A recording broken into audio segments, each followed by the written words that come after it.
Is that it? No, no question. Coach Jacques, just take us through last week. You guys confirmed that you're taking two teams. It's now been a week since then. Have you gone through your processes? Obviously, have you got a better idea of what those two teams are going to entail and who you're going to take, or is it too far away still to say?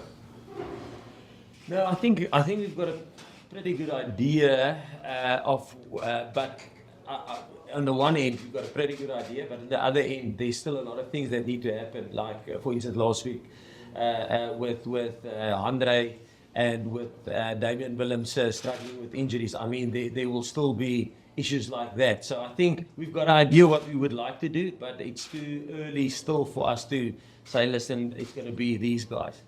So we, like we normally do, we will do team selection like almost every day. If we had to go now, who will we take? So we in our minds, we're pretty much aligned. But there's still a lot of time still before we can go, okay, listen, these guys are ready medically.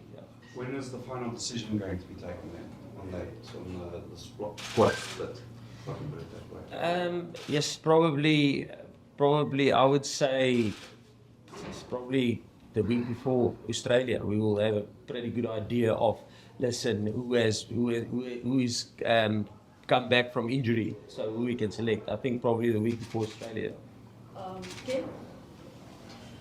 Jacques, just following up on that, obviously your whole plan in the Rugby Championship is geared towards getting you guys prepared for the World Cup. It's very sort of focused on yourselves. But it's an Australian team that no one really knows what to expect. New side, new coach.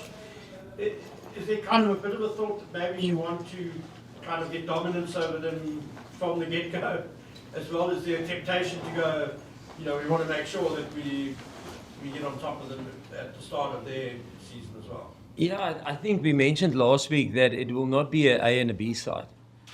Similar to what we did in 2019. I mean, I think in 2019, if you look at the team that played against Australia that started that game, I think a lot of people thought that was an A and a B side. But Beast started against Australia. He started in the World Cup final. Bongi started against Australia. He started in the World Cup final. Lewitt and Eben started. Peter Steff started. So I think in terms of that, a lot of people thought it's an A and a B side. We will probably do the same. It will not be an A and a B side. It will be a side that we will believe is good enough to beat Australia here at Loftus. So yeah, that will be our mindset in terms of that. And yeah, maybe on Australia, yeah, like you rightly mentioned, there's lots of changes there. So I think that's probably one of the games where we will probably focus internally on us. And what we do, because I think it will be quite difficult for us to say, listen, is Australia going to have a Dave Rennie flavour or Eddie Jones flavour? We're not sure. So probably focusing on us will be the key.